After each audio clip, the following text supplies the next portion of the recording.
Hello everyone, welcome to Hindi voice. Agatha Christie की मशहूर novel ABC murders part 2। अब मैंने उत्सुकता से पूछा। हम एक पहले दर्जे के डिब्बे में बैठे थे जिसमें सिर्फ हम ही थे। एक्सप्रेस गाड़ी अभी एंडोवर से बाहर निकली ही थी। जुर्म एक मझोले कद के आदमी ने किया है, पायरो बोला, जिसके बाल लाल है, जिसकी बाई आँख पर पट्टी बंधी है। वो दाएं पैर से थोड़ा लंगड़ाता भी है और उसके बाएं कंधे के एकदम नीचे एक तिल है। पायरो, मैं तेज़ आवाज़ में बोला। पल भर के लिए मैं धोखा खा गया था, फिर मेरे दोस्त की आंखों की चमक ने मेरा भ्रम दूर कर दिया। पायरो, मैंने इस बार उलाहने में कहा। दोस्त, तुम क्या करोगे? तुम मुझे कुत्ते जैसी भक्ति की नज़र से देखते हो और मुझसे शर्लॉक होम्स जैसी राय की उम्मीद रखते हो। सच तो यह है कि मैं नहीं जानता कातिल कैसा दिखता है, न यह कि वह कहाँ रहता है, न ही ये कि उस पर कैसे हाथ डाला जाए। काश उसने कुछ सुराग छोड़े होते, मैं बुदबुदाया। हाँ, सुराग। तुम्हें हमेशा सुराग ही आकर्षित करता है। अफसोस कि उसने सिगरेट सुलगाकर राख नहीं छोड़ी और उस पर ऐसे जूते से नहीं चला जिसमें अजीब बनावट के कीले लगे थे। नहीं, वह इतना कृपालु नहीं। मगर मेरे दोस्त, तुम्हारे पास कम से कम रेलवे गाइड तो है। तुम्हारे लिए वह एबीसी ही सुराग है। तो तुम सोचते हो कि वह उसे गलती से छोड़ गया? बिल्कुल नहीं, वह जानबूझकर उसे छोड़ गया। उंगलियों के निशान यही बताते हैं। लेकिन उंगलियों के निशान तो थे ही नहीं। मेरा यही मतलब है। कल की शाम कैसी थी? जून की गर्म शाम। क्या ऐसी शाम में कोई आदमी हाथों में दस्ताने पहनकर टहलता है? ऐसा आदमी यकीनन अपनी तरफ ध्यान खींचता। इसीलिए अगर एबीसी पर उंगलियों के कोई निशान नहीं है तो साफ है कि उन्हें ध्यानपूर्वक मिटा दिया गया। बेगुनाह आदमी अपने निशान छोड़ देता, गुनहगार नहीं। इसीलिए हमारे कातिल ने किसी मतलब से गाइड वहाँ छोड़ी, लेकिन उसके बावजूद भी वह एक सुराग है। एबीसी को किसी ने खरीदा, उसे वहाँ तक लाया, यहाँ एक संभावना है। तुम समझते हो इस तरह तुम्हें कुछ पता चल जाएगा? ईमानदारी से हेस्टिंग्स, मुझे कोई ख़ास उम्मीद नहीं। यह अनजान आदमी ज़रूर अपनी काबिलियत पर इतराता है। वह ऐसे कोई निशान नहीं छोड़ने वाला जिनका पीछा किया जा सके। तो उस एबीसी से कोई मदद नहीं मिलेगी? जिस अर्थ में तुम कह रहे हो उसमें नहीं। और किसी अर्थ में? पायरो ने तत्काल उत्तर नहीं दिया। फिर वो धीरे धीरे बोला, इसका जवाब हाँ है। यहाँ हमारा सामना एक अनजान आदमी से है। वो अंधेरे में है और अंधेरे में ही रहना चाहता है, परंतु जाहिर है कि वह अपने पर रोशनी डालने से बच नहीं सकता। एक अर्थ में हम उसके बारे में कुछ नहीं जानते, लेकिन दूसरे अर्थ में हम पहले से ही उसके बारे में बहुत कुछ जानते हैं। मैं उसे धुंधली सी शक्ल अख्तियार करते देख सकता हूँ। एक ऐसा आदमी जो अच्छी तरह और साफ साफ टाइप कर सकता है, जो अच्छी किस्म का कागज़ खरीदता है, जिसे अपने व्यक्तित्व को दिखाने की ललक है। मुझे लगता है बचपन में उस पर ध्यान नहीं दिया जाता होगा और उसकी उपेक्षा की जाती होगी। मैं उसे हीन भावना के साथ बड़े होते देख सकता हूँ, अन्याय के एहसास के साथ जूझते हुए। मैं उसके अंदर की ललक को देख सकता हूँ, अपने आप को साबित करने की ललक, अपनी तरफ ध्यान खींचने की ललक का मजबूत होते जाना और हालात तथा घटनाओं का उसे रौंदते चले जाना, उस पर और भी ज़्यादा जिल्लत थोपते हुए। इस तरह अंदर ही अंदर बारूद की पंक्ति को जलाने के लिए माचिस तैयार हो गई। ये केवल एक अनुमान है, मैंने विरोध किया। इससे कोई असली मदद नहीं मिलती। तुम्हें माचिस की तीलियों के सिरे, सिगरेट की राख, किलो वाले जूते ज़्यादा पसंद है, हमेशा ही रहे हैं। लेकिन हम कम से कम अपने को कुछ काम के सवाल तो पूछ सकते हैं। एबीसी क्यों? मिसेज एशर ही क्यों? एंडेवर क्यों? उस औरत की बीती हुई ज़िंदगी काफ़ी सीधी सादी लगती है, मैंने सोचकर कहा। उन दोनों आदमियों के साथ मुलाकात निराशाजनक रही। जितना हम पहले जानते थे उससे ज़्यादा वे हमें कुछ नहीं बता पाए। सच कहूँ तो मुझे ज़्यादा उम्मीद थी भी नहीं, लेकिन हम हो सकने वाले कातिलों को नज़रअंदाज नहीं कर सकते थे। तुम ऐसा तो नहीं सोचते कि कम से कम ये मुमकिन तो है कि कातिल एंडोवर में ही या उसके आसपास रहता है? ये हमारे एंडोवर ही क्यों सवाल का जवाब हो सकता है। दो आदमी हैं जो सही वक्त पर दुकान में पाए गए, उनमें से कोई एक भी कातिल हो सकता है। और अभी ये साबित करने के लिए कुछ भी नहीं कि उन दोनों में से एक खूनी नहीं है। शायद वो भारी भरकम जानवर रिडल, मैंने कहा।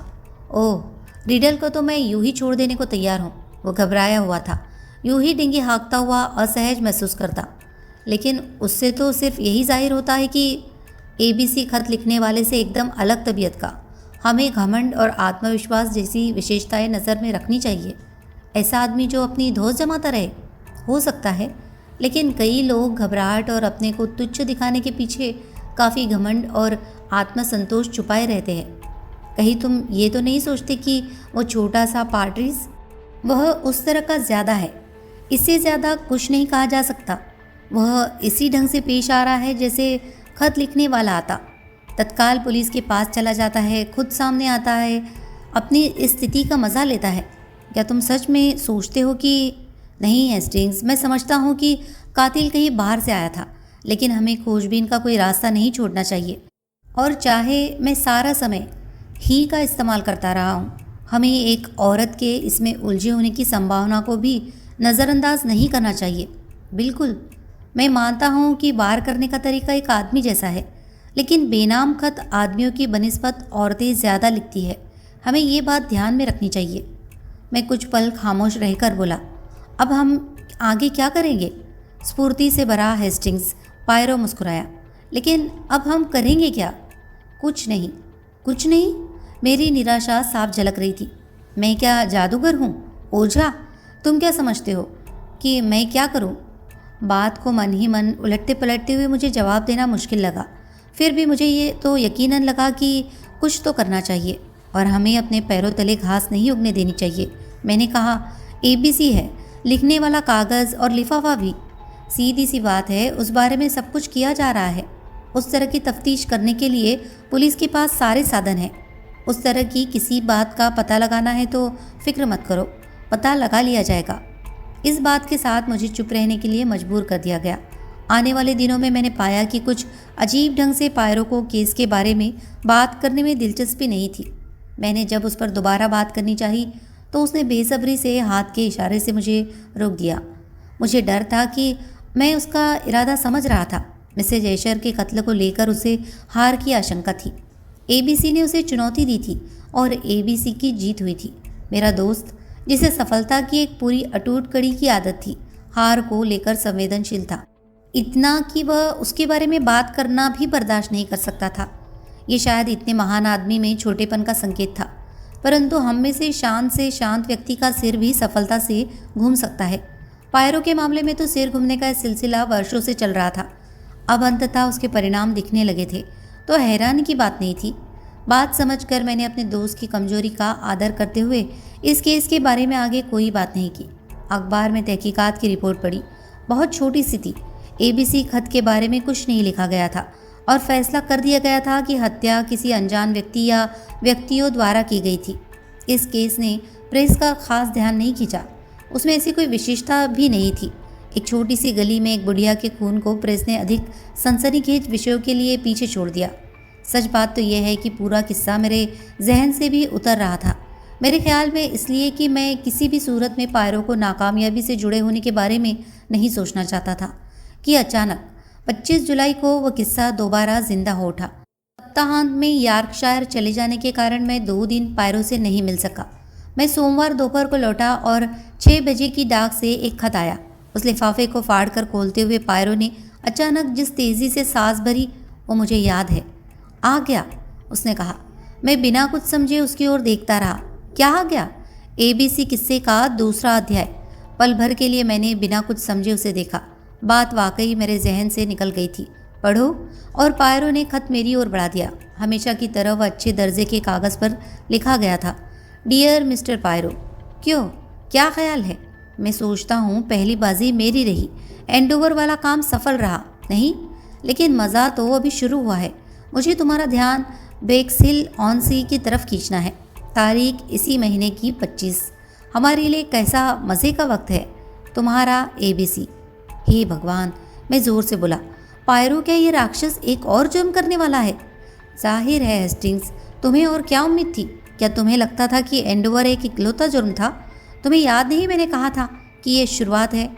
लेकिन ये तो भयंकर है। हाँ, भयंकर तो है। हमारा सामना एक पागलखुनी से है। हाँ, उसकी खामोशी किसी भी बहादुरी से ज़्यादा असरदार थी। मैंने एक झुरझुरी के साथ खत उसे लौटा दिया। अगली सुबह हम प्रभावशाली लोगों के साथ मीटिंग में थे। ससेक्स के चीफ कांस्टेबल, CID के असिस्टेंट चीफ कमिश्नर, एंडोवर से इंस्पेक्टर ग्लेन, ससेक्स के पुलिस सुपरिटेंडेंट, जैप तथा क्रोम नाम का एक युवा इंस्पेक्टर और प्रसिद्ध अदालती मनोचिकित्सक डॉक्टर थॉमसन सब एक साथ जमा थे। उस खत पर हैम्पस्टेड की डाक की टिकट थी, परंतु पायरो के अनुसार इस बात को ज़्यादा महत्व देने की ज़रूरत नहीं थी। सारे मामले पर चर्चा हुई। डॉक्टर अधेड़ावस्था का सौम्य व्यक्ति था, जो इतना पढ़ा लिखा होने के बावजूद भी सीधी सरल भाषा बोलता था और अपने पेशे के तकनीकी शब्दों से परहेज करता था। इस बात में कोई शक नहीं, असिस्टेंट ने कहा, कि दोनों खत एक ही व्यक्ति द्वारा लिखे गए हैं, दोनों एक ही आदमी द्वारा भेजे गए हैं और ये भी आसानी से माना जा सकता है कि वही आदमी एंडोवर हत्या के लिए जिम्मेदार है। बिल्कुल। अब हमें एक और जुर्म की निश्चित चेतावनी मिल गई है, जो 25 तारीख को यानी परसों होने वाला है, बेक्स हिल में। ऐसे में क्या कदम उठाए जा सकते हैं? ससेक्स चीफ कांस्टेबल ने अपने सुपरिटेंडेंट की ओर देखा। इसके बारे में क्या, कार्टर? सुपरिटेंडेंट ने गंभीरता से सिर हिलाया। कहना मुश्किल है सर। इस बात का कोई संकेत तक नहीं कि मुजरिम कौन हो सकता है। साफ साफ कहे तो हम कदम उठा भी क्या सकते हैं? एक सुझाव है, पायरो ने मुंह में ही कहा। सबके चेहरे उसकी तरफ घूम गए। मुझे ये संभावना लगती है कि होने वाले शिकार का उपनाम बी अक्षर से शुरू होगा। ये कोई बात हुई? सुपरिटेंडेंट ने कुछ शक से कहा। वर्णमाला की पेचीदगी, डॉक्टर थॉमसन ने सोचते हुए कहा। मैं इसका सुझाव केवल एक संभावना की तरह दे रहा हूँ, इससे ज़्यादा नहीं। ये मेरे दिमाग में तब आया जब मैंने उस बदकिस्मत औरत की दुकान के दरवाजे पर साफ साफ एशर लिखा देखा, जिसका पिछले महीने कत्ल हो गया था। जब मुझे बेक्सिल के नाम से पत्र आया तो मुझे ये संभावना दिखाई दी कि शिकार के साथ साथ कत्ल की जगह को भी वर्णमाला के आधार पर चुना गया होगा। ये मुमकिन है, डॉक्टर ने कहा। दूसरी तरफ ये भी हो सकता है कि एशर नाम सिर्फ एक संयोग हो कि इस बार भी शिकार दुकान चलाने वाली एक बूढ़ी औरत ही होगी, चाहे उसका नाम कुछ भी हो। याद रखो, हमारा वास्ता एक पागल से है। अब तक उसने हमें अपने मकसद के बारे में कोई सुराग नहीं दिया है। एक पागल का कोई मकसद होता भी है सर? हाँ बिल्कुल होता है। खतरनाक तर्क घोर पागलपन की खूबियों में से एक है। एक आदमी अपने को पादरियों को मारने के लिए ईश्वर द्वारा चुना हुआ मान सकता है, या डॉक्टरों को, या तंबाकू की दुकानों में बूढ़ी औरतों को, और इसके पीछे हमेशा कोई न कोई पूरी तरह संगत वजह होती है। हमें वर्णमाला के मामले में उलझकर नहीं रहना चाहिए। एंडोवर के बाद बेक्स हिल सिर्फ संयोग भी हो सकता है।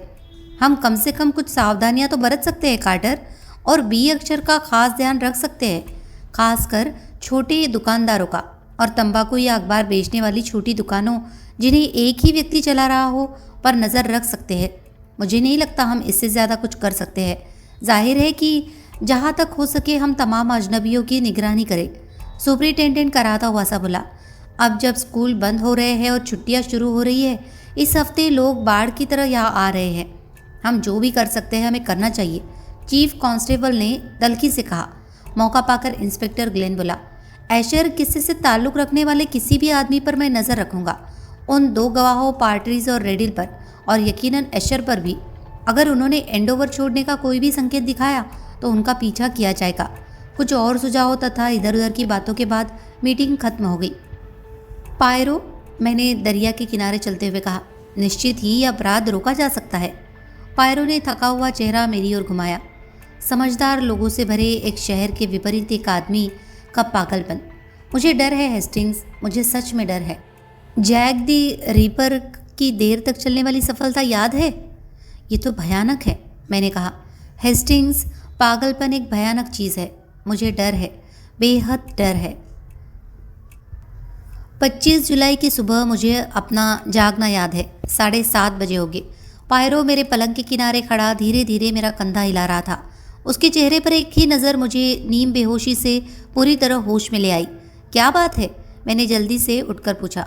उसका उत्तर सरल था, लेकिन उसके कहे उन 3 शब्दों के पीछे भावनाओं का पूरा खजाना था। वह हो गया। क्या? मैं चिल्लाया। लेकिन 25 तो आज है। कल रात हुआ, बल्कि आज सुबह सुबह।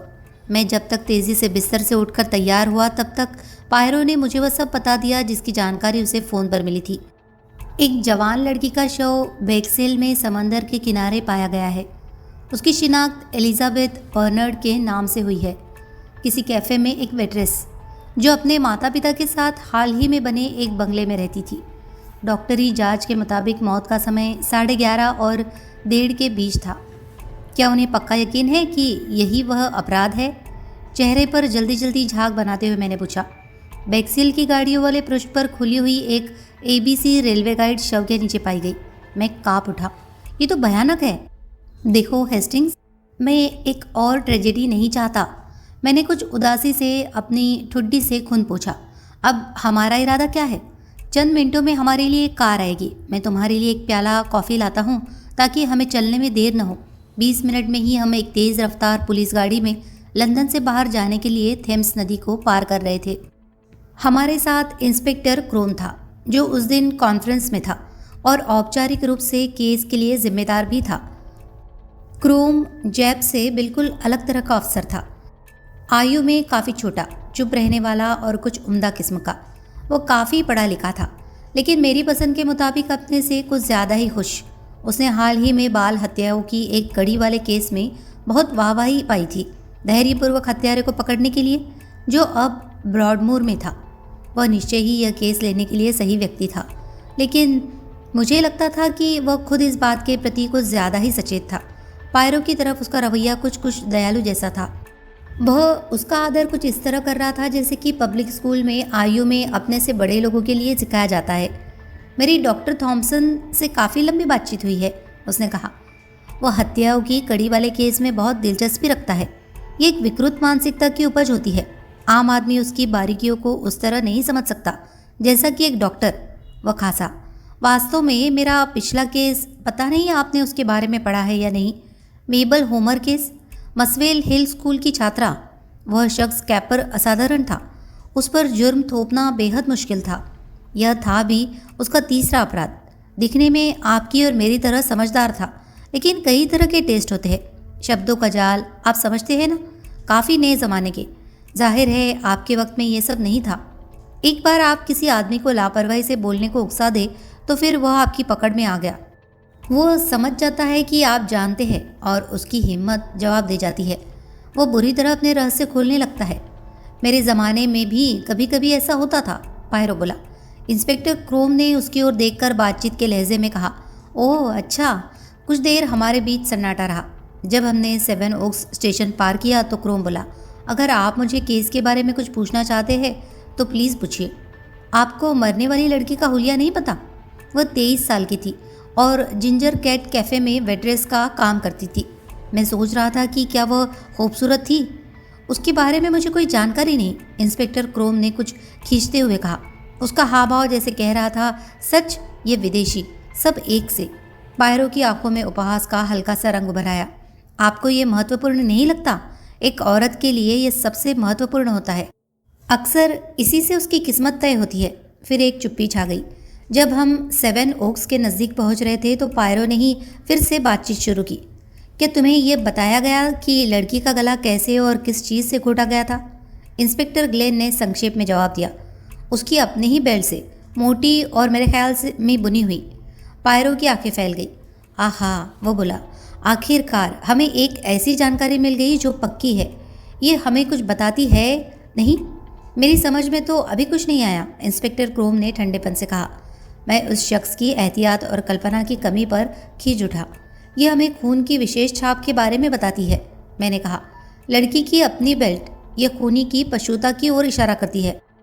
पायरो ने मेरी तरफ जो नज़र डाली मैं समझ नहीं पाया। देखने में तो वह उपहास में घुली खिंच लग रही थी। मुझे लगा कि शायद ये इंस्पेक्टर के सामने ज़्यादा न बोलने की चेतावनी थी। मैं फिर से चुप हो गया। बैक्सिल में सुपरिटेंडेंट ने हमारा स्वागत किया। उसके साथ एक खुशनुमा चेहरे और समझदार लगने वाला युवा इंस्पेक्टर केल्सी था। उसे इस केस में क्रोम के साथ काम करने के लिए हिदायत दी गई थी। क्रोम, तुम अपनी जांच खुद करना चाहोगे? सुपरिटेंडेंट ने कहा। इसलिए मैं तुम्हें केस की मुख्य बातें बताऊंगा और फिर तुम तत्काल अपना काम शुरू कर सकते हो। शुक्रिया सर, क्रोम ने कहा। हमने लड़की के माता पिता को खबर कर दी है, सुपरिटेंडेंट बोला। उनके लिए तो निश्चित ही बहुत बड़ा धक्का है। मैंने पूछताछ करने से पहले उनको इससे उबरने के लिए छोड़ दिया था। अब तुम वहीं से शुरू कर सकते हो। परिवार में और सदस्य भी होंगे, ठीक? पायरो ने पूछा। एक बहन है, लंदन में टाइपिस्ट, उससे बात कर ली गई है। एक युवक भी है। मुझे पता लगा है कि लड़की कल रात उसके बाहर गई थी। ABC गाइड से कोई मदद मिली? क्रोम ने पूछा। वो वहाँ है, सुपरिटेंडेंट ने मेज़ की ओर इशारा किया। उंगलियों के कोई निशान नहीं। वैक्सिल के लिए गाड़ियों वाले पृष्ठ पर खुली हुई, मैं तो कहूँगा एक नई प्रति है। ज़्यादा बार खोली गई नहीं लगती। यहाँ आसपास से खरीदी भी नहीं गई। मैंने सब विक्रेताओं से पूछ लिया है। लाश को पहले किसने देखा सर? सुबह सवेरे ताज़ी हवा खाने में यकीन रखने वाले एक कर्नल ने, कर्नल जेरोम। वह सुबह 6 बजे के लगभग अपने कुत्ते को बाहर लेकर गया था। वह कुड़ेन की दिशा में समंदर के किनारे गया। कुत्ता भागा और किसी चीज़ को सूंघने लगा। कर्नल ने उसे पुकारा। कुत्ता नहीं आया। कर्नल ने उधर देखा और उसे लगा जैसे कुछ अजीब सा था। वहाँ जाकर देखा। उसने वही किया जो सही था। शव को छुआ तक नहीं और तत्काल हमें फ़ोन कर दिया। और मौत का समय लगभग कल आधी रात का था। आधी रात और सुबह 1 बजे के बीच, इतना तो पक्का है। हमारा खूनी जोकर अपनी बात का पक्का है। वह कहता है 25 तारीख और 25 तारीख ही होती है, चाहे वह चंद मिनटों के फ़र्क से ही हो। क्रोम ने सिर हिलाया। हाँ, उसकी यही मानसिकता है और कुछ नहीं है। किसी ने भी ऐसा कुछ नहीं देखा जिससे कोई मदद मिले। जहाँ तक हम जानते हैं नहीं, लेकिन अभी बहुत जल्दी है। जिसने भी रात को सफ़ेद पोशाक वाली लड़की को एक आदमी के साथ चलते देखा है, वो जल्दी ही हमें सब कुछ बताएगा। और जैसा कि मैं सोचता हूँ, कल रात लगभग 400-500 सफ़ेद पोशाक वाली लड़कियाँ जवान आदमियों के साथ चल फिर रही होगी। पूरा मामला बहुत बढ़िया रहेगा। सर, मैं काम शुरू कर दूँ तो अच्छा होगा, क्रोम बोला। कैफ़े और लड़की का घर, मेरे लिए दोनों जगह जाना बेहतर होगा। किल्सी मेरे साथ चल सकता है। और जनाब पायरो? सुपरिटेंडेंट ने पूछा। मैं तुम्हारे साथ चलूँगा, पायरो ने हल्का सा झुककर क्रोम से कहा। मुझे लगा क्रोम कुछ नाराज़ था। केल्सी, जिसने पायरो को पहले कभी नहीं देखा था, खुलकर मुस्कुराया। ये दुर्भाग्यपूर्ण था कि जो भी मेरे दोस्त को पहली बार देखता था, उसे अव्वल दर्जे का बेवकूफ़ समझता था। जिस बेल से उसका गला घोटा गया, उसके बारे में क्या ख्याल है? मिस्टर पायरो के अनुसार वह एक महत्वपूर्ण सुराग है। मेरे ख्याल में वो उसे देखना चाहेंगे। बिल्कुल नहीं, पायरो जल्दी से बोला। आपने मुझे गलत समझा। उससे आपको कुछ नहीं मिलेगा, कार्टर बोला। वह चमड़े की बेल्ट थी ही नहीं। होती तो उस पर उंगलियों के निशान हो सकते थे। बुना हुआ मोटा रेशम, इस काम के लिए उम्दा। मैं सिहर उठा। हमें चलना चाहिए, क्रोम बोला। हम चल पड़े। हमारा पहला ठौर जिंजर कैट थी। समुंदर के किनारे यह एक साधारण सी चाय की दुकान थी। वहाँ नारंगी रंग के चौखटों वाले मेज पोशों से ढके छोटे छोटे मेज थे और नारंगी गद्दियों वाली भेद की बेआराम कुर्सियाँ। ये एक ऐसी जगह थी जहाँ की विशेषता कॉफ़ी और 5 प्रकार की चाय होती है और औरतों के खाने के लिए कुछ पकवान, जैसे अंडों की भुजिया, मछली तथा बेग्ड मैक्रोनी। सुबह की कॉफ़ी शुरू हुई थी। मैनेजर हमें एक बुरे हाल पिछले कोने में ले गई। Miss Marrion? क्रोम ने पूछा। मिस मेरियन, दुखियारी औरत की आवाज़ में कुछ ज़ोर से मिमियाई। यही मेरा नाम है। यह एक बेहद दुखद मामला है। हमारे व्यवसाय पर इसका क्या असर पड़ेगा, मैं सोच भी नहीं सकती। मिस मेरियन 40 वर्ष की, अत्यंत दुबली पतली, संतरे के रंग जैसे गुच्छेदार बालों वाली औरत थी। वह हैरत अंगेज ढंग से स्वयं ही जिंजर कैट जैसी थी। वह घबराहट में अपनी वर्दी के झालरों वगैरह से खेलने लगी। व्यवसाय में बहुत तेज़ी आएगी, इंस्पेक्टर केल्सी ने उत्साह बढ़ाते हुए कहा। तुम देखोगी, तुम उतनी तेज़ी से चाय परोस भी नहीं सकोगी। घिनौना, मिस मेरियन बोली। सच में घिनौना। किसी को भी इंसानियत की ओर से निराश कर सकता है। फिर भी उसकी आंखें चमक उठी। आप मुझे मरने वाली लड़की के विषय में क्या बता सकती है मिस मेरियन? कुछ नहीं, मिस मेरियन ने निश्चयपूर्वक कहा। बिल्कुल कुछ नहीं। वो यहाँ कितनी देर से काम कर रही थी? ये उसकी दूसरी गर्मियाँ थी। आप उससे संतुष्ट थी? वह अच्छी वेट्रेस थी, जल्दी काम करने और कहना मानने वाली। वह सुंदर भी थी, है ना? पायरो ने पूछा। अच्छी थी, साफ सुथरी, उसने उदासीनता से कहा। कल रात वह कितने बजे काम खत्म करके गई? क्रोम ने पूछा। 8 बजे। हम 8 बजे दुकान बंद कर देते हैं। रात का खाना हम नहीं परोसते, उसके लिए कोई मांग भी नहीं है। अंडों की भुजिया और चाय के लिए लोग 8 बजे तक आते रहते हैं, कभी कभी उसके बाद भी, मगर 6:30 के बाद भीड़ छट जाती है। क्या उसने आपको बताया कि वह शाम किस तरह बिताने वाली थी? बिल्कुल नहीं, मिस मेरियन ने जोर देकर कहा। हमारे रिश्ते ऐसे नहीं थे। कोई उसे बुलाने नहीं आया? ऐसा कुछ भी नहीं। क्या वह सहज लग रही थी, उत्तेजित या घबराई हुई? नहीं। सच तो यह है कि मैं कह नहीं सकती, मिस मेरियन ने उदासीनता से कहा। आप कितनी वेट्रेस रखती है? आमतौर पर 2, और 20 जुलाई के बाद अगस्त के अंत तक 2 अतिरिक्त। लेकिन एलिजाबेथ बर्नर्ड उन अतिरिक्त वालियों में से नहीं थी। मिस बर्नर्ड नियमित वालियों में थी। और दूसरी? मिस हिगली, वह तो बहुत अच्छी होती है। क्या वह और मिस बर्नर्ड दोस्त थी? मैं कह नहीं सकती। शायद हमें उससे बात करनी चाहिए। अभी? हाँ, अगर आप मेहरबानी करें। मैं उसे आपके पास भेजती हूँ, मिस मेरियन उठती हुई बोली। कृपा करके उसे कम से कम समय रखिए। इस समय सुबह की भीड़ का वक्त है। स्फूर्ति से भरी बिल्ली जैसी मिस मेरियन कमरे से बाहर चली गई। बहुत नफीस, इंस्पेक्टर केल्सी ने टिप्पणी की। उसने उस औरत की चबा चबा कर बोलने के ढंग की नकल की। सच में मैं कह नहीं सकती। एक हाफती हुई गोल मटोल गुलाबी गालों, काले बालों और बड़ी आंखों वाली लड़की उछलती सी अंदर आई। मुझे मिस मेरियन ने भेजा है, उसने हाफते हुए से अनाउंस किया। मिस हिगली? हाँ, मैं ही हूँ। तुम एलिजाबेथ बर्नर्ड को जानती थी? हाँ, मैं बेटी को जानती थी। ये खौफनाक है ना? बहुत ही खौफनाक है। मैं यकीन नहीं कर सकती कि ये सच है। मैं सुबह से लड़कियों से कह रही हूँ कि ये सच नहीं लगता। जानती हो लड़कियों, ये सच नहीं लगता। बेटी यानी एलिजाबेथ बर्नर्ड जो हमेशा से यहाँ रही है, उसका कत्ल हो गया? मैं बिल्कुल यकीन नहीं कर पा रही, मैंने कहा। मैंने 5-6 बार खुद को चिकोटी काट कर भी देखा कि मैं जाग रही हूँ या नहीं। बेटी का कत्ल? ये तो आप जानते हैं मैं क्या कहना चाहती हूँ। ये सच नहीं लगता। तुम मरने वाली को अच्छी तरह जानती थी? इंस्पेक्टर क्रोम ने पूछा। वो यहाँ मुझसे ज़्यादा समय से काम कर रही थी। मैं तो इसी मार्च में आई थी। वो पिछले वर्ष से यहाँ थी। वो चुपचाप रहने वाली थी, आप समझते हैं ना। वो ज़्यादा हंसी मजाक करने वाली नहीं थी। मेरा मतलब ये नहीं कि वो बिल्कुल ही खामोश रहती थी। वो काफ़ी मौज मस्ती से भरी थी, लेकिन वह चुप भी थी और नहीं भी थी, अगर आप मेरी बात समझे। मैं इंस्पेक्टर क्रोम के लिए ये तो कहूँगा कि वो बहुत धैर्यवान बना रहा। एक गवाह के रूप में मोटी मिस हिगली पागल कर देने वाली थी। जो बयान भी वो दे रही थी उसे आधी दर्जन बार दोहराया और विशेषित किया जाता। कुल मिलाकर नतीजा नहीं के बराबर। मरने वाले के साथ उसकी नज़दीकियाँ नहीं थी। यह अंदाज लगाया जा सकता था कि एलिजाबेथ बर्नर्ड स्वयं को मिस हिगली से एक दर्जा बेहतर समझती थी। वह काम के वक्त तो मेलजोल से रहती थी, परंतु उसके बाद बाकी लड़कियां उसे कम ही देख पाती। एलिजाबेथ बर्नर्ड का एक मित्र था जो कोर्ट एंड ब्रंस्किल स्टेशन के पास वाले संपत्ति दलाल के लिए काम करता था। वह वहाँ एक क्लर्क था। मिस हिगली उसका नाम नहीं जानती थी, लेकिन चेहरे से अच्छी तरह पहचानती थी। आकर्षक, बहुत आकर्षक और हमेशा अच्छी तरह तैयार होने वाला। जाहिर था कि मिस हिगली के दिल में हल्की सी जलन थी। कुल मिलाकर बात यह थी कि एलिजाबेथ बर्नर्ड ने कैफ़े में किसी को उस शाम अपने प्रोग्राम के बारे में कुछ नहीं बताया था, लेकिन मिस हिगली की राय में वह अपने उसी मित्र को मिलने जा रही थी।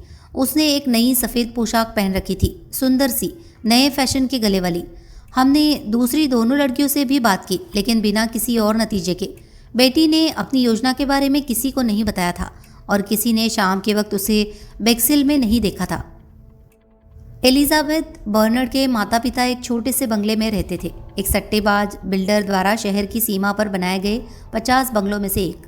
मिस्टर बर्नर्ड 50-55 का हट्टा कट्टा बौखलाया हुआ इंसान था। उसने हमें आते देख लिया था और इंतज़ार में दरवाजे पर खड़ा था। अंदर आइए जेंटलमैन, उसने कहा। इंस्पेक्टर केल्सी ने पहल की। सर, ये स्कॉटलैंड यार्ड के इंस्पेक्टर क्रोम हैं, वो बोला। इस काम में हमारी मदद करने आए हैं। Scotland yard? बर्नर्ड ने उम्मीद से कहा। अच्छा है, इस खूनी खलनायक को तो काबू में करना होगा। मेरी बेचारी छोटी सी बच्ची। शोक से उसका चेहरा विकृत हो उठा। और ये मिस्टर हरक्यूल पायरो है, लंदन से ही, और ये कैप्टन हेस्टिंग्स, पायरो ने कहा। आपसे मिलकर खुशी हुई जेंटलमैन, बर्नर्ड ने मशीनी ढंग से कहा। आइए, भीतर आइए। मैं नहीं जानता मेरी पत्नी आपसे मिलना चाहेगी या नहीं। वो बिल्कुल टूटी हुई है। जो भी था, जब तक हम बंगले की बैठक में जाकर आराम से बैठे, मिसेज बर्नर्ड आ गई। जाहिर था कि वह बुरी तरह रोती रही थी। उसकी आंखें लाल थी और वह गहरा आघात लगे व्यक्ति की तरह चल रही थी। तुम ठीक हो? मिस्टर बर्नर्ड ने मिसेज बर्नर्ड का कंधा थपथपाया और उसे एक कुर्सी पर बैठा दिया। सुपरिटेंडेंट बहुत रहमदिल थे, मिस्टर बर्नर्ड ने कहा। हमें खबर सुनाने के बाद उन्होंने कहा कि सवाल बाद में पूछे जाएंगे, जब हम इस सदमे से उबर जाएंगे। ये बहुत तकलीफ़देह है, मिसेज बर्नर्ड ने आंसू से भीगी आवाज़ में कहा। सबसे बड़ी क्रूरता। उसका स्वर उठता गिरता था, जो मुझे पल भर के लिए विदेशी लगा, जब तक मुझे बाहरी दरवाजे पर लिखा नाम याद नहीं आया और मुझे एहसास हुआ कि उसके स्वर की ये विशेषता उसके वेल्श मूल का सबूत थी। मैं जानता हूँ मैडम, ये बेहद दुखदाई है, इंस्पेक्टर क्रोम ने कहा, और हमें आपसे पूरी हमदर्दी है। लेकिन हम जितने तथ्य जान सकते हैं, जानना चाहते हैं, ताकि जितनी जल्दी हो सके काम शुरू कर सके। ये समझदारी है। बर्नर्ड ने सहमति में सिर हिलाया। मैं समझता हूँ कि तुम्हारी बेटी 23 वर्ष की थी। वो यहाँ तुम्हारे साथ रहती थी और जिंजर कैट कैफ़े में काम करती थी। क्या ये सही है? सही है। ये एक नई जगह है। इससे पहले तुम कहाँ थे? मैं कैसिंगटन में लोहारी का काम करता था। 2 साल पहले रिटायर हुआ हूँ। मैं हमेशा से ही समुंदर के किनारे रहना चाहता था। तुम्हारी 2 बेटियाँ हैं? हाँ, मेरी बड़ी बेटी लंदन में एक दफ्तर में काम करती है। कल रात जब तुम्हारी बेटी घर नहीं लौटी तो तुम्हें चिंता नहीं हुई? हमें पता नहीं लगा कि वह नहीं आई, मिसेज बर्नर्ड ने रुआसे होकर कहा। ये और मैं जल्दी सोने चले जाते हैं, 9 बजे। हमें मालूम ही नहीं था कि बेटी घर नहीं आई जब तक पुलिस अफसर ने आकर नहीं बताया कि वो फूट फूट कर रोने लगी। क्या तुम्हारी बेटी को देर से घर लौटने की आदत थी? आप जानते हैं आजकल लड़कियां कैसी है, मिस्टर बर्नर्ड ने कहा। आज़ाद, गर्मियों की रातों में वे जल्दी घर नहीं आती, फिर भी बेटी अक्सर 11 बजे तक आ जाती थी। वह अंदर कैसे आती थी? क्या दरवाज़ा खुला रहता था? हम चाबी पायदान के नीचे रख देते थे, हमेशा। मेरे ख्याल में अफवाह थी कि तुम्हारी बेटी की सगाई हो चुकी है। आजकल इस तरह का रस्मी नाम नहीं दिया जाता, बर्नर्ड बोला। उसका नाम डोनाल्ड फ्रेज़र है और मुझे वो बहुत अच्छा लगता है, मिसेस बर्नर्ड बोली। बेचारा, अब इस खबर के बाद उसके लिए मुश्किल होगी। सोचती हूँ कि क्या उसे पता लग गया होगा। वह कोर्ट एंड ब्रंसकिल में काम करता है। हाँ, वो एक प्रॉपर्टी डीलर है। क्या वो अक्सर काम के बाद शाम को आपकी बेटी से मिलता था? हर शाम नहीं, हफ्ते में 1 या 2 बार ज़्यादा सही जवाब होगा। क्या आपको पता है कि वह कल शाम उसे मिलने वाली थी या नहीं? उसने बताया नहीं। वो जो करती थी या जहाँ जाती थी उसके बारे में ज़्यादा बात नहीं करती थी, लेकिन वह अच्छी लड़की थी। ओह, मुझे विश्वास नहीं होता कि मिसेज बर्नर्ड फिर सिसकने लगी। अपने को संभालो भली औरत, संभलने की कोशिश करो, उसके पति ने कहा। हमें इसकी तह तक जाना है। मुझे यकीन है कि डोनाल्ड कभी भी, मिसेज बर्नर्ड सिसकी।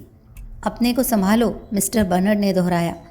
ईश्वर से प्रार्थना करता हूँ कि काश मैं आपकी मदद कर पाता, लेकिन सच तो यह है कि मैं कुछ नहीं जानता।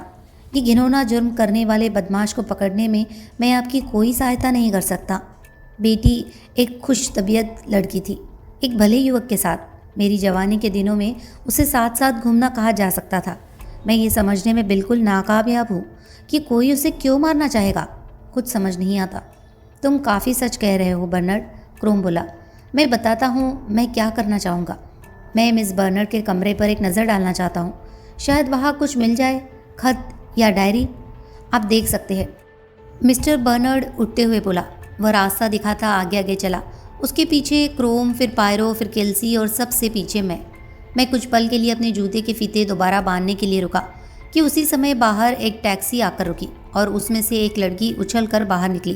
टैक्सी चालक को पैसे देकर वो जल्दी जल्दी घर तक आने वाले रास्ते पर बढ़ने लगी। एक छोटा सा सूटकेस पकड़े। प्रवेश करते ही उसने मुझे देखा और वही ठिठक गई। उसके अंदाज में कुछ इतना आकर्षक था कि मैं कुतूहल से भर उठा। आप कौन हैं? उसने पूछा। मैं कुछ सीढ़ियाँ नीचे उतरा। कैसे क्या उत्तर दूँ? मैं कुछ शर्मिंदा सा हुआ। क्या नाम बताना चाहिए, या कह दूँ कि मैं पुलिस के साथ आया था? जो भी था, उस लड़की ने मुझे तय करने का समय नहीं दिया। खैर, मैं अंदाज़ा लगा सकती हूँ। उसने अपनी सफ़ेद ऊनी टोपी उतार कर ज़मीन पर फेंक दी। वह कुछ ऐसे घूमी कि उस पर रोशनी पड़ी और मैं उसे बेहतर देख सकता था। मुझे वह उन डच गुड़ियों जैसी लगी जिनके साथ मेरी बहन बचपन में खेला करती थी। उसके काले बाल सीधे बॉब कट में थे और कुछ बाल माथे पर लटके थे। कपोलों की ऊंची हड्डियाँ, एकहरा शरीर जो अनाकर्षक नहीं था। वो देखने में सुंदर तो नहीं थी बल्कि सादी ही थी, लेकिन उसमें एक प्रकार की तीव्रता थी जिसके कारण उसकी तरफ न देखना असंभव था। आप मिस बर्नर्ड है? मैंने पूछा। मैं मेगन बर्नर्ड हूँ। मेरा विचार है कि आप पुलिस में हैं। नहीं, हकीकत में नहीं, उसने मुझे टोका। मुझे नहीं लगता मेरे पास आपको बताने के लिए कुछ है। मेरी बहन एक अच्छी तेज़ दिमाग लड़की थी जिसके कोई पुरुष मित्र नहीं थे। Good morning. बोलते बोलते वह थोड़ा सा हंसी और लगभग चुनौतीपूर्वक मुझे देखा। मेरे ख्याल में ये सही शब्द है, वो बोली। मैं रिपोर्टर नहीं हूँ, अगर आप ये समझ रही है तो आप क्या है? उसने आसपास देखा। मम्मी डैडी कहाँ है? तुम्हारे पिता पुलिस को तुम्हारी बहन का कमरा दिखा रहे हैं। तुम्हारी माँ वहाँ अंदर है, वो बहुत परेशान है। लगा जैसे उसने एक फैसला किया। भीतर आइए, वो बोली। एक दरवाज़ा खोलकर वह अंदर गई। मैं उसके पीछे गया और खुद को एक छोटे से साफ सुथरे रसोई घर में पाया। मैं अपने पीछे दरवाज़ा बंद कर ही रहा था कि अप्रत्याशित बाधा अनुभव हुई। अगले ही क्षण पायरो बेआवाज़ कमरे में सरक आया और दरवाज़ा बंद कर लिया। मैडमोइजल बर्नर्ड, उसने झुकते हुए कहा। यह मिस्टर हरक्यूल पायरो है, मैंने कहा। मेगन बर्नर्ड ने एक परखती हुई सरसरी निगाह उस पर डाली। मैंने आपके विषय में सुन रखा है, वो बोली। आप लोकप्रिय प्राइवेट जासूस हैं ना? बहुत अच्छा वर्णन तो नहीं, लेकिन काफ़ी है, पायरो ने कहा। लड़की मेज़ के किनारे पर बैठ गई। उसने सिगरेट के लिए अपना बैग टटोला, उसे होठों में दबाया, जलाया और फिर धुएं के छल्लों के बीच पूछा। मुझे किसी भी तरह समझ नहीं आ रहा कि हमारे इस तुच्छ से अपराध में मिस्टर हरक्यूल पायरो क्या कर रहे हैं। मैडमोइजल, पायरो बोला, जो आप नहीं देख पा रही और जो मैं नहीं देख पा रहा, उससे तो शायद एक ग्रंथ बन जाए, लेकिन वह सब व्यावहारिक नज़र से महत्वपूर्ण नहीं। व्यावहारिक रूप से अहम वो होगा जो ढूंढना आसान नहीं। वो क्या है? मैडमोइजल, बदकिस्मती से मौत एक गलत धारणा बनाती है मरने वाले के हक में। आपने अभी अभी मेरे मित्र हेस्टिंग्स से जो कहा वो मैंने सुना। एक अच्छी तेज़ दिमाग लड़की जिसके पुरुष मित्र नहीं थे। आपने ये अखबारों का मजाक उड़ाते हुए कहा, और ये सच भी है। जब एक जवान लड़की की मौत होती है तो इसी प्रकार की बात की जाती है। वो तेज़ दिमाग थी, वो खुश थी, वो मीठे स्वभाव की थी। उसे दुनिया में कोई फिक्र नहीं थी। उसकी किसी अनचाहे व्यक्ति से जान पहचान नहीं थी। मरे हुए लोगों के प्रति एक हमदर्दी दिखाई जाती है। जानती है इस समय मैं क्या चाहूँगा? मैं ऐसे इंसान को ढूंढना चाहूँगा जो एलिजाबेथ बर्नर्ड को जानता हो, लेकिन जिसे ये मालूम न हो कि वह मर चुकी है। तब शायद मुझे वह सुनने को मिले जो मेरे लिए कारगर हो। सच। मेगन बर्नर्ड ने सिगरेट पीते हुए कुछ पल खामोशी से उसकी ओर देखा। आखिरकार वो बोली। उसके शब्दों को सुनते ही मैं उछल पड़ा। बैटी, वो बोली, एक बहुत बड़ी गधी थी। जैसा कि मैंने कहा, मेगन बर्नर्ड के शब्द उससे भी ज़्यादा जिस साफ व्यवहारिक लहजे में वो कह गए थे, उससे मैं उछल पड़ा। पायरो ने गंभीरता से सिर झुका लिया। सही वक्त पर, वो बोला। मैडमोइजल, आप अक्लमंद हैं। मेगन बर्नर्ड फिर उसी तटस्थ आवाज़ में बोली। मुझे बेटी से बहुत लगाव था, परंतु मेरे लगाव ने मुझे यह देखने के लिए अंधा नहीं बना दिया कि वह कितनी बेवकूफ़ थी, और उसे कभी कभार ये बताने से रोका भी नहीं। बहनें ऐसी ही होती है। क्या उसने आपकी नसीहत पर ध्यान दिया? शायद नहीं, मेगन ने कड़वाहट से कहा। मैडमोइजल, क्या आप साफ साफ बताएंगी? लड़की पल दो पल झिझकी। पायरो ने हल्की सी मुस्कान के साथ कहा, मैं आपकी सहायता करूंगा। आपने हेस्टिंग्स से जो कहा वो मैंने सुन लिया। यही कि आपकी बहन एक अच्छी तेज़ दिमाग लड़की थी जिसके कोई पुरुष मित्र नहीं थे, लेकिन इसका ठीक उल्टा सही था ना? मेघन धीरे धीरे बोली। बेटी में कोई बुराई नहीं थी। मैं चाहती हूँ कि आप ये बात समझ लें। वो हमेशा सीधी चलने वाली थी। वो सप्ताहांत में मौज मस्ती करने वाली नहीं थी। ऐसा कुछ भी नहीं था। लेकिन वो बाहर ले जाए जाना और डांस करना इत्यादि पसंद करती थी, और झूठी तारीफ, खुशामद वगैरह वगैरह। वह सुंदर थी ना? ये सवाल जो मैं तीसरी बार सुन रहा था, पहली बार उसका उत्तर हाँ में मिला। मेगन मेज से उतरकर अपने सूटकेस तक गई। उसे झटके से खोलकर कुछ निकाला और पायरो को दे दिया। चमड़े के फ्रेम में हल्के रंग के बालों वाली मुस्कुराती हुई एक लड़की का कंधों तक चित्र था।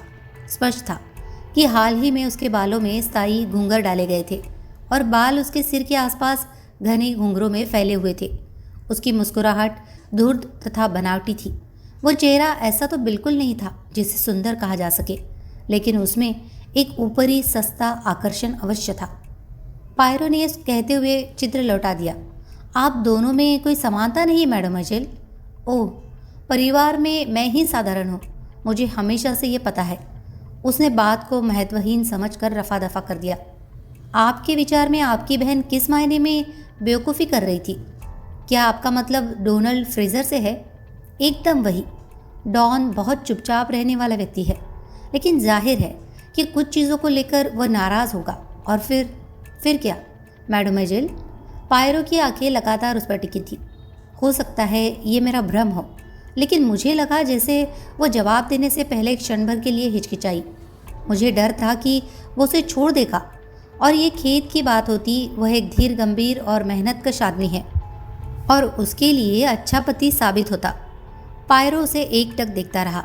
वह उसकी नज़र से घबराई नहीं, बल्कि अपनी ठहरी हुई नज़र से उसका जवाब दिया।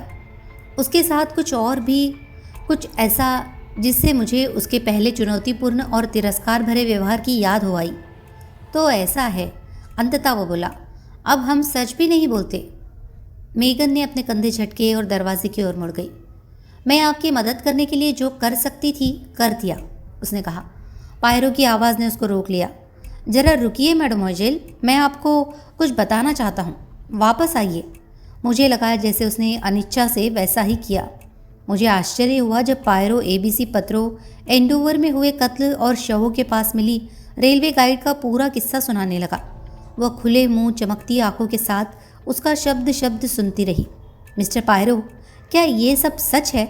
हाँ, ये सब सच है। आपका मतलब है कि मेरी बहन को किसी भयानक पागल हत्यारे ने मारा है? सही। उसने एक गहरी सांस खींची। ओह बेटी, बेटी, कितना कितना भयानक।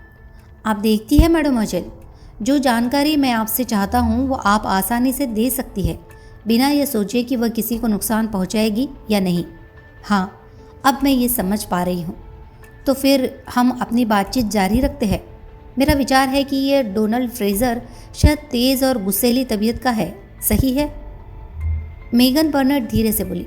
मिस्टर पायरो, अब मुझे आप पर विश्वास हो गया है। अब मैं आपको पूरा सच बताती हूँ। जैसा कि मैंने कहा, डॉन एक चुपचाप रहने वाला आदमी है, बोतल की तरह अपने आप में बंद। अगर आप मेरा मतलब समझे तो वह जो महसूस करता है उसे हमेशा शब्दों में कह नहीं पाता, मगर भीतर गहरे में वह कई चीज़ों को बहुत बुरा मानता है। वह स्वभाव से ईर्ष्यालु भी है। वह हमेशा बेटी से जलता था। वह उसके प्रति समर्पित था और वह भी उसे बहुत चाहती थी, परंतु बेटी ऐसी नहीं थी कि किसी एक से प्यार करे और किसी दूसरे की तरफ ध्यान भी न दे। वह ऐसी बनी ही नहीं थी। उसके पास आकर्षक पुरुषों को देखने की नज़र थी जो उसके साथ दिन का कुछ वक्त बिता सके। जाहिर है कि जिंजर कैट में काम करने के कारण वह पुरुषों से मिलती रहती थी, खासकर गर्मी की छुट्टियों में। वह जुबान से चुस्त थी। अगर वे उसे हंसी मजाक करते तो बदले में वह भी करती। फिर शायद वह उनसे मिलती और उनके साथ फिल्म वगैरह देखने चली जाती। कुछ भी गंभीर नहीं, ऐसा कुछ भी नहीं, बस उसे मौज मस्ती पसंद थी। वो कहा करती थी कि जब उसे डॉन के साथ ही बसना था तो जब तक मौज मस्ती कर सके कर ले। मेगन रुकी तो पायरो ने कहा, मैं समझता हूँ, जारी रखिए। उसकी यही मानसिकता डॉन समझ नहीं पाता था। वो समझ नहीं पाता था कि अगर वह उसे सच में चाहती थी तो औरों के साथ क्यों घूमना चाहती थी। इसे लेकर एक दो बार तो उनका ज़ोरदार झगड़ा भी हुआ। डॉन अब खामोश नहीं रहता था। उन तमाम खामोश लोगों की तरह ही जब उनको गुस्सा आता है तो बहुत तेज़ आता है। वह इतना हिंसात्मक हो गया था कि बेटी डरती थी। ऐसा कब हुआ? एक झगड़ा तो पिछले साल हुआ था और एक और उससे भी बदतर लगभग 1 महीना पहले। मैं वीकेंड के लिए घर आई थी। मैंने उनका मेल करवा दिया और तभी मैंने बेटी को थोड़ा समझाने की कोशिश की। उसे कह दिया कि वह बेवकूफ़ थी। वो केवल इतना ही कह सकी कि इसमें कोई बुराई नहीं थी। ये सच भी था। फिर भी वह गिरने की राह पर थी। पिछले साल के झगड़े के बाद उसे कुछ फ़ायदेमंद झूठ बोलने की आदत हो गई थी, इस विश्वास में कि जो बात मन को पता ही नहीं उस पर दिल दुखी नहीं होता। आखिरी झगड़ा इसलिए हुआ था क्योंकि उसने डॉन से कहा था कि वो अपनी एक सहेली से मिलने हेस्टिंग्स जा रही थी और डॉन ने पता लगा लिया कि वह ईस्ट बन गई थी किसी पुरुष के साथ। हुआ यह कि वह आदमी शादीशुदा था और इस बात को छुपा भी गया था। इससे स्थिति और भी खराब हो गई। उनके बीच बहुत बुरा झगड़ा हुआ। बेटी कहती रही कि अभी उसके साथ शादी नहीं हुई थी और वह किसी के भी साथ घूमने का हक रखती थी। और डॉन का रंग उड़ा हुआ, कांपता हुआ और ये कहता हुआ कि एक दिन क्या वो खून कर देगा। मेगन ने धीमी आवाज़ में कहा। वह चुप होकर पायरो को एकटक देखने लगी। पायरो ने कई बार गंभीरता से सिर हिलाया। जाहिर था कि तुम डरती थी। मैंने 1 मिनट के लिए भी नहीं सोचा कि उसने ऐसा किया है, लेकिन डरती थी कि यह बात उठाई जाएगी। झगड़ा और जो सब उसने कहा था, कई लोग इसके बारे में जानते थे। पायरो ने पुनः गंभीरता से सिर हिलाया। बिल्कुल यही मैं कहना चाहूँगा मैडमोजेल, कि एक हत्यारे का अहंकार बीच में न होता तो ठीक यही हुआ होता। अगर डोनाल्ड फ्रेज़र शक से बच जाता है तो ये एबीसी की पागलों जैसी शेखीबाजी के कारण होगा। वो 1-2 पल चुप रहकर फिर बोला, क्या आपको पता है कि आपकी बहन हाल ही में उस शादीशुदा आदमी या किसी दूसरे आदमी को मिली थी? मेगन ने इनकार में सिर हिलाया। पता नहीं, मैं बाहर थी। आपका क्या ख्याल है? हो सकता है वह उस आदमी को दोबारा न मिली हो, या शायद वो ये सुनकर भाग गया हो कि झगड़ा हो सकता था। लेकिन मुझे हैरानी नहीं होगी अगर बेटी ने डॉन को फिर से कुछ झूठ बोले हो। उसे नाच और फिल्मों में इतना मज़ा आता था और डॉन हर बार उसे नहीं ले जा सकता था। अगर ऐसा है तो क्या इस बात की संभावना है कि उसने किसी को यह सब बताया हो, जैसे कैफ़े में काम करने वाली दूसरी लड़की को? मुझे नहीं लगता कि ऐसा हुआ होगा। बेटी उस लड़की हिगली को बर्दाश्त भी नहीं कर पाती थी। वो उसे बहुत मामूली समझती थी। दूसरी लड़कियां नहीं होगी। वैसे भी बेटी किसी में ज़्यादा विश्वास करने वालों में से नहीं थी। तभी लड़की के सिर के ऊपर लगी बिजली की घंटी बजी। वह खिड़की तक जाकर बाहर को झुकी। उसने तेज़ी से सिर वापस अंदर कर लिया। डॉन है, उसे यहाँ ले आओ, पायरो बोला। इससे पहले कि इंस्पेक्टर उसे अपनी पकड़ में ले ले, मैं उससे कुछ बात करना चाहता हूँ। क्षण भर में मेगन रसोई घर से बाहर थी। एक दो पल बाद ही वह डॉन फ्रेजर का हाथ पकड़े वापस आ गई। मुझे एकदम उस नौजवान पर दया हो आई। उसका सफ़ेद मरियल सा चेहरा और बदहवास आंखें बता रही थी कि उसे कितना बड़ा आघात पहुंचा था। वह अच्छी बनावट वाला, दिखने में ठीक ठाक जवां मर्द था, लगभग 6 फीट ऊंचा, खूबसूरत नहीं मगर चक्कतों वाले मनोहर चेहरे वाला, गालों की ऊंची हड्डियां और शोक लाल बाल। मेगन, ये क्या है? वो बोला। यहाँ अंदर क्यों? ईश्वर के लिए मुझे बताओ, मैंने सिर्फ सुना है।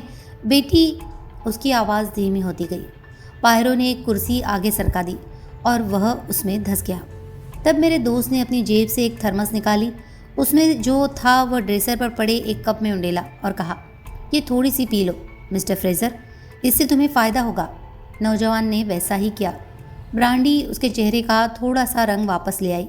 वह सीधा होकर बैठ गया और एक बार फिर लड़की की ओर मुड़ा। उसका हाव भाव खामोश और नियंत्रित था। मेरे ख्याल में ये सच है, उसने कहा। बेटी मर गई, मार दी गई है। ये सच है डॉन? वह मशीनी ढंग से बोला। क्या तुम अभी अभी लंदन से आई हो? हाँ, डैड ने मुझे फ़ोन किया था 9:30 की गाड़ी से, डोनाल्ड फ्रेजर ने कहा। उसका मन वास्तविकता से कतरा कर बचाव के लिए इन फिजूल की बातों की ओर भाग रहा था। हाँ। एक दो पल खामोशी रही, फिर फ्रेजर बोला। पुलिस? क्या वे कुछ कर रहे हैं? वे इस वक्त ऊपर है, मेरे ख्याल में बेटी की चीज़ों की जांच कर रहे हैं। उन्हें कुछ नहीं पता किसने। उन्हें पता नहीं। वह रुक गया। उसमें एक संवेदनशील शर्मीले आदमी की क्रूर सच को शब्दों में कहने के प्रति झिझक थी। पायरो ने थोड़ा सा आगे बढ़कर एक सवाल पूछा। वह बिल्कुल व्यवहारिक स्वर में बोल रहा था, जैसे कि जो वह पूछ रहा था वह महत्वहीन हो। क्या मिस बर्नर्ड ने तुम्हें बताया कि वह कल रात कहाँ जाने वाली थी? फ्रेजर ने सवाल का जवाब दिया तो लगा जैसे वो मशीनी ढंग से बोल रहा था। उसने मुझसे कहा था कि वह एक सहेली के साथ सेंट लैंडर्स जा रही थी। तुमने यकीन कर लिया? मैं अचानक मशीन में जान आ गई। आपका मतलब क्या है? उसका धमकी भरा चेहरा अचानक आवेग से ऐड गया तो मुझे समझ में आ गया कि कोई भी लड़की उसे भड़काने से डरेगी। पायरो ने रूखे अंदाज में कहा, बेटी बर्नर्ड को एक खूनी ने मार डाला। पूरा सच बताकर ही तुम उसे पकड़ने में हमारी मदद कर सकते हो। पल भर के लिए उसकी नज़र मेगन की तरफ उठी। ये सही है डॉन, वो बोली। ये अपनी या किसी और की भावनाओं के बारे में सोचने का वक्त नहीं है। तुम्हें साफ साफ बताना होगा। डोनाल्ड फ्रेजर ने कुछ शक से पायरो को देखा। आप कौन हैं? आप पुलिस से तो नहीं? मैं पुलिस से बेहतर हूँ, पायरो ने कहा, बिना घमंड के। उसके लिए एक सीधी सादी सच्चाई थी। इन्हें बताओ, मेगन ने फिर कहा। डोनाल्ड फ्रेजर ने हथियार डाल दिए। मैं पूरी तरह आश्वस्त नहीं था, वो बोला। जब उसने बताया था तब मुझे यकीन हो गया था, कुछ और ख्याल भी नहीं आया। लेकिन बाद में शायद उसके हाव भाव में ही कुछ ऐसा था। मैं सोचने लगा। आगे? पायरो बोला। वह डोनाल्ड फ्रेजर के सामने बैठ गया था। डोनाल्ड पर टिकी उसकी आंखें सम्मोहित कर रही थी। इतना शक्की होने के लिए मैं खुद पर शर्मिंदा था, लेकिन मुझे शक था। मैंने नदी किनारे जाकर कैफ़े से निकलते हुए उस पर नज़र रखने की सोची। मैं सच में वहाँ चला भी गया। फिर मुझे लगा कि मैं ये नहीं कर सकूँगा। बेटी मुझे देख लेगी और नाराज़ होगी। वह झट समझ जाएगी कि मैं उस पर नज़र रख रहा था। तुमने क्या किया? मैं सेंट लैंडर्स चला गया। 8 बजे तक वहाँ पहुँच गया। वहाँ मैं बसों को देखने लगा, ये देखने के लिए कि वो उनमें थी या नहीं। लेकिन उसका कोई अता पता नहीं था। उसके बाद मैं पागल सा हो गया। मुझे यकीन था कि वह किसी मर्द के साथ थी। मुझे लगा कि वह उसे अपने साथ कार में हेस्टिंग्स ले गया होगा। मैं वहीं चला गया, रेस्तरां और होटलों में दिखा, सिनेमा घरों के बाहर घूमता रहा, समुद्र तट पर भी गया। हर तरह की बेवकूफ़ी। अगर वह वहाँ होती भी तो मैं उसे ढूंढ नहीं पाता। और वैसे भी हेस्टिंग्स के बजाय ढेरों ऐसी जगह थी जहाँ वह आदमी उसे ले जा सकता था। वह रुक गया। उसका स्वर कितना भी संतुलित रहा हो, मुझे उसके पीछे उस समझ न आने वाले दुख और क्रोध का आभास हुआ जो उसे उस वक्त महसूस हुआ होगा जिस वक्त का वो बयान कर रहा था। आखिरकार मैंने हथियार डाल दिए और लौट आया। कितने बजे मुझे मालूम नहीं। मैं पैदल आया। जब मैं घर पहुंचा तो आधी रात या उसके कुछ बाद का वक्त रहा होगा। फिर रसोई घर का दरवाज़ा खुला। ओह, आप यहाँ हैं, इंस्पेक्टर केल्सी ने कहा। इंस्पेक्टर क्रो मुझसे आगे बढ़ाया और एक नज़र पायरो और दोनों अजनबियों पर डाली। मिस मेगन और मिस्टर डोनाल्ड फ्रेजर, पायरो ने परिचय करवाया। ये लंदन से इंस्पेक्टर क्रोम है, उसने खुलासा किया। फिर इंस्पेक्टर की ओर मुड़कर बोला, आप जब ऊपर अपनी जांच पड़ताल कर रहे थे तब मैं मिस बर्नर्ड और मिस्टर फ्रेजर से बात कर रहा था, इस कोशिश में कि शायद मैं किसी ऐसी बात का पता लगा सकूं जिससे पूरे मामले पर रोशनी पड़ सके। ओह, वाकई, इंस्पेक्टर क्रोम ने कहा। उसका ध्यान पायरो पर नहीं बल्कि दोनों आगंतुकों पर था। पायरो हॉल में चला गया। जब वो उसके पास से गुजरा तो इंस्पेक्टर केल्सी ने हमदर्दी से कहा, कुछ मिला? लेकिन उसका ध्यान उसके सहकर्मी के कारण बढ़ गया और उसने उत्तर की प्रतीक्षा नहीं की। मैं पायरो के पास हॉल में चला गया। किसी चीज़ ने तुम्हारा ध्यान खींचा पायरो? सिर्फ हत्यारे की हैरान कर देने वाली उदारता ने। उसको ये बताने का मेरा मन नहीं हुआ कि मुझे बिल्कुल समझ नहीं आया कि वह क्या कह रहा था। मीटिंग। एबीसी हत्याओं को लेकर मेरी अधिकतर यादें मीटिंग की है। स्कॉटलैंड यार्ड में मीटिंग, पायरो के घर में सरकारी मीटिंग, गैर सरकारी मीटिंग। ये कॉन्फ्रेंस इस बात को तय करने के लिए थी कि गुमनाम चिट्ठियों के बारे में तथ्यों को सार्वजनिक करके प्रेस को बताया जाए या नहीं। बेक्सिल हत्या ने एंडोवर हत्या के मुकाबले लोगों का ध्यान ज़्यादा खींचा था। बेशक उसमें मशहूर होने की अधिक विशेषताएं थी। सबसे पहले शिकार एक जवान और सुंदर लड़की थी।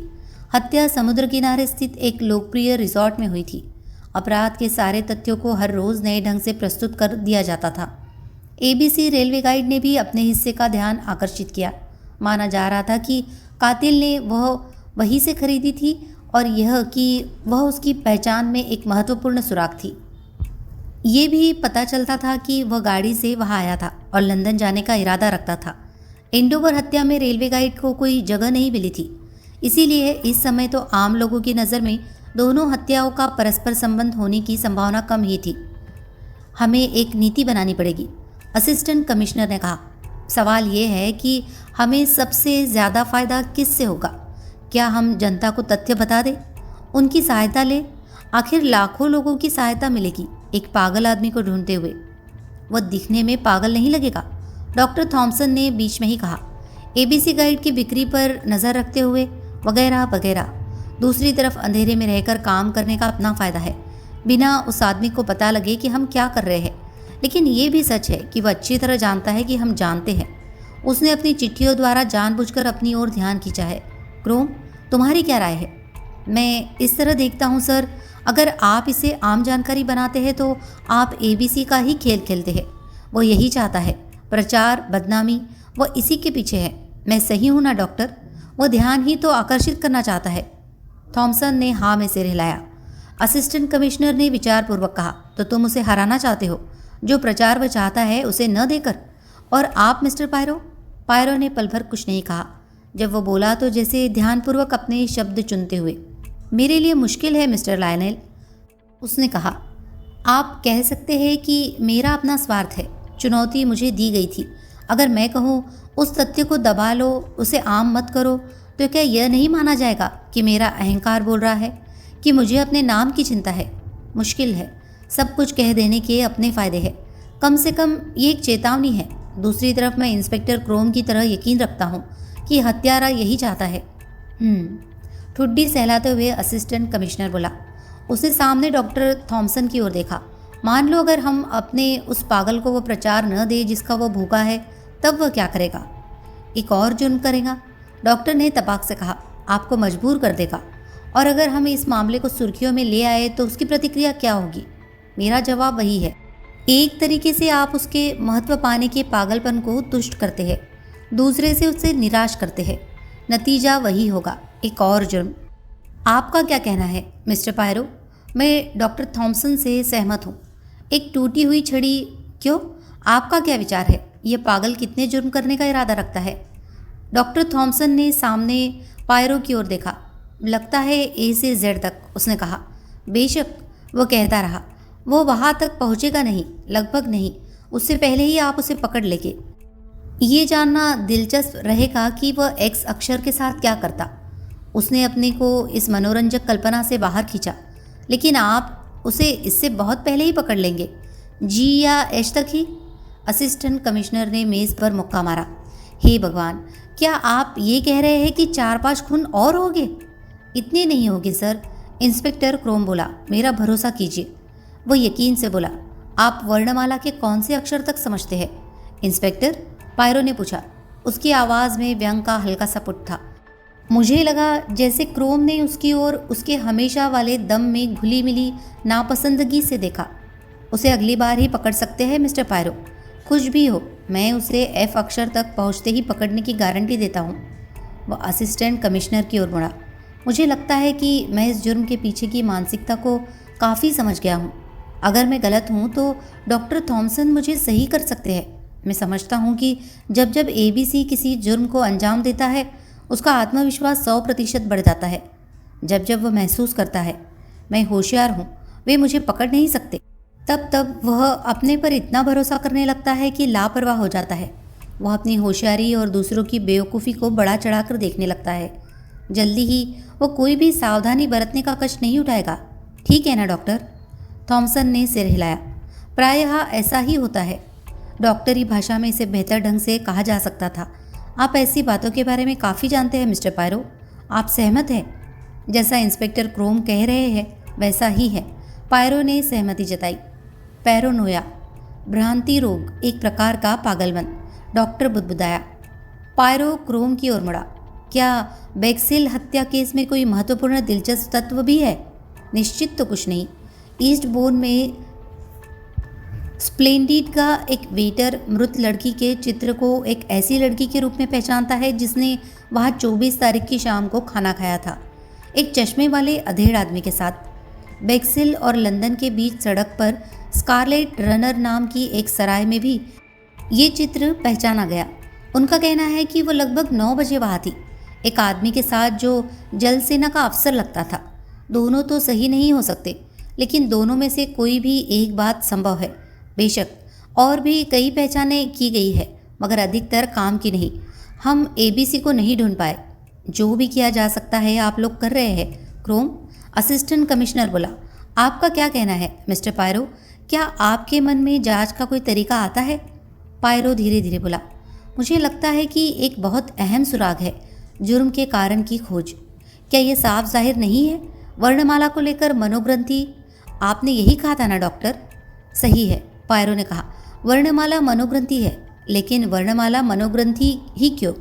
एक पागल जो भी जुर्म करता है उसके पास वह करने की ठोस वजह होती है। देखिए मिस्टर पायरो, क्रोम बोला, 1929 में स्टोनमैन के एक केस पर नज़र डालिए। उसने अंततः हर उस शख्स को ख़त्म कर दिया जो उसे थोड़ा सा भी नाराज़ करता था। पायरो उसकी ओर मुड़ा। सही है, मगर आप एक काफ़ी महान और महत्वपूर्ण व्यक्ति है, तो ज़रूरी है कि आपको छोटी मोटी सिरदर्दियों से परे रखा जाए। अगर कोई मक्खी बार बार आपके माथे पर बैठकर आपको परेशान करती है तो आप क्या करते हैं? आप उस मक्खी को मारने की कोशिश करते हैं। इसे लेकर आपको कोई हिचक नहीं होती। आप महत्वपूर्ण हैं, मक्खी नहीं। आप मक्खी को मार देते हैं और सिरदर्दी खत्म हो जाती है। आपको अपना कदम उचित और सही लगता है। मक्खी को मारने की एक और वजह हो सकती है। अगर आपको सफाई का ज़रूरत से ज़्यादा ध्यान है तो मक्खी पूरे समाज के लिए खतरा हो सकती है। मक्खी को तो जाना ही है। मानसिक रूप से बीमार अपराधी का मन ऐसे ही काम करता है। लेकिन अब इस केस पर नज़र डालिए। अगर शिकार वर्णमाला के आधार पर चुने गए हैं तो उन्हें इसलिए नहीं हटाया जा रहा कि वे कातिल के लिए व्यक्तिगत स्तर पर सिरदर्दी का कारण है। दोनों बातों का एक साथ होना कुछ ज़्यादा ही बड़ा संयोग होगा। ये भी है। डॉक्टर थॉमसन ने कहा, मुझे एक केस याद है जिसमें एक औरत के पति को मौत की सज़ा दी गई थी। उसने एक एक करके जूरी के सदस्यों को मारना शुरू कर दिया। सारे अपराधों को एक दूसरे से जोड़ने में काफ़ी समय लग गया। वो बिल्कुल अलग थलग लगते थे, लेकिन जैसा कि मिस्टर पायरो कहते हैं, निरुद्देश हत्या करने वाले कातिल जैसा कुछ होता ही नहीं। या तो वो अपना रास्ता रोकने वाले लोगों को रफा दफा कर देता है या फिर अपने विश्वास के आधार पर मारता है। वो पादरियों को हटाता है या पुलिस वालों को या वेश्याओं को, क्योंकि वह दृढ़ता से मानता है कि उन्हें हटाया जाना चाहिए। जितना मैं देख सकता हूँ यहाँ वह भी नहीं है। मिसेज एशर और बेटी बर्नर्ड को एक ही वर्ग की नहीं माना जा सकता। हाँ, सेक्स कॉम्प्लेक्स होने की संभावना हो सकती है। दोनों शिकार औरतें थीं। हम अगले अपराध के बाद बेहतर कह पाएंगे। खुदा के लिए थॉमसन, अगले जुर्म के बारे में इतने हल्के ढंग से बात मत करो, सर लॉयनल ने चिढ़कर कहा। अगला जुर्म रोकने के लिए हम जो भी कर सकते हैं करेंगे। डॉक्टर थॉमसन ने अपना संयम बनाए रखा और ज़ोर से नाक साफ की, जैसे कह रहा हो, अगर तुम सच्चाई का सामना नहीं करना चाहते तो तुम्हारी मर्जी। असिस्टेंट कमिश्नर पायरो की तरफ मुड़ा। आप जिधर इशारा कर रहे हैं मैं समझता हूँ, लेकिन बात मुझे बहुत समझ नहीं आई। मैं खुद से पूछता हूँ, पायरो बोला। अपराधी के मन में क्या चल रहा है? उसके खतों से लगता है कि वो अपने मनोरंजन के लिए कत्ल करता है। क्या यह सच हो सकता है? और ये सच भी है तो वह किस आधार पर अपने शिकार चुनता है, वर्णमाला को छोड़कर? अगर वह सिर्फ अपने मनोरंजन के लिए कत्ल करता है तो वह इस बात का प्रचार नहीं करेगा, क्योंकि तब वह बिना सजा के डर के कत्ल कर सकता है। लेकिन नहीं, जैसा हम सब देख रहे हैं, वह तो आम लोगों के सामने प्रदर्शन कर रहा है, अपने आप को दिखाने के लिए। आखिर उसका व्यक्तित्व किस तरह दबाया गया है कि उसे अब तक उसके द्वारा चुने गए दोनों शिकारों के साथ जोड़ा जाए? एक आखिरी सुझाव, क्या उसका कारण सीधे मेरे लिए व्यक्तिगत नफरत है? हरक्यूल पायरो के लिए? क्या वह मुझे खुली चुनौती दे रहा है क्योंकि मैंने कभी अनजाने में अपने करियर में उसे हराया है? या क्या उसकी दुश्मनी व्यक्तिगत न होकर केवल एक विदेशी की तरफ है? अगर हाँ, तो इसका क्या कारण है? किसी विदेशी के हाथों उसका क्या नुकसान हुआ है? सभी सवाल सोचने पर मजबूर करते हैं, डॉक्टर थॉमसन ने कहा। इंस्पेक्टर क्रोम ने गला साफ किया, जिनके अभी तक जवाब नहीं है शायद। फिर भी मेरे दोस्त, उसकी ओर सीधे देखते हुए पायरो ने कहा, यही इन सवालों में ही हल छुपा है। अगर हमें सही कारण का पता होता, शायद हमारे लिए वो कारण अनोखा हो, मगर उसके लिए तर्कसंगत, कि हमारा पागल ये जुर्म क्यों कर रहा है, तो शायद हमें पता चल जाता कि अगला शिकार कौन हो सकता है। क्रोम ने असहमति में सिर हिलाया। मेरा विचार है कि वह उन्हें बिना तरतीब के चुनता है। दरिया दिल कातिल, पायरो बोला। क्या कहा आपने? मैंने कहा दरिया दिल कातिल। फ्रेंच एशर अपनी बीवी का खून करने के लिए पकड़ा जा सकता था। डोनाल्ड फ्रेजर बेटी के कत्ल के लिए पकड़ा जा सकता था। अगर एबीसी के चेतावनी वाले खत न होते, तो क्या वह इतना नर्मदिल है कि दूसरों को उस काम के लिए तकलीफ सहते नहीं देख सकता था जो उन्होंने नहीं किया? मैंने इससे भी अजीब घटनाएं देखी है, डॉक्टर थॉमसन ने कहा। मैंने ऐसे आदमी देखे हैं जिन्होंने आधा दर्जन लोगों को टुकड़ा टुकड़ा करके मार डाला क्योंकि उनका एक शिकार तत्काल नहीं मरा और पीड़ा में रहा। फिर भी मुझे नहीं लगता कि उसका ये कारण है। वह इन अपराधों का श्रेय अपनी प्रसिद्धि के लिए चाहता है। यही बात सबसे अधिक सही बैठती है। हम प्रचार के विषय में किसी निर्णय पर नहीं पहुंचे हैं, असिस्टेंट कमिश्नर बोला। क्या मैं एक सुझाव दे सकता हूं सर? क्रोम बोला। क्यों न अगले पत्र के मिलने तक इंतज़ार किया जाए और फिर उसे लोगों को बता दिया जाए। अखबारों के विशेष संस्करण इत्यादि निकाले जाए। इससे उस शहर में घबराहट तो पैदा होगी जिसका नाम लिया जाएगा, लेकिन इससे हर वह आदमी जिसका नाम सी अक्षर से शुरू होता है चौकन्ना हो जाएगा और एबीसी को भी खुद को साबित करने का पूरा मौका मिलेगा। वह सफल होने के लिए और भी दृढ़ हो जाएगा और तब हम उसे पकड़ पाएंगे। हमें पता ही नहीं था कि भविष्य में क्या छुपा था।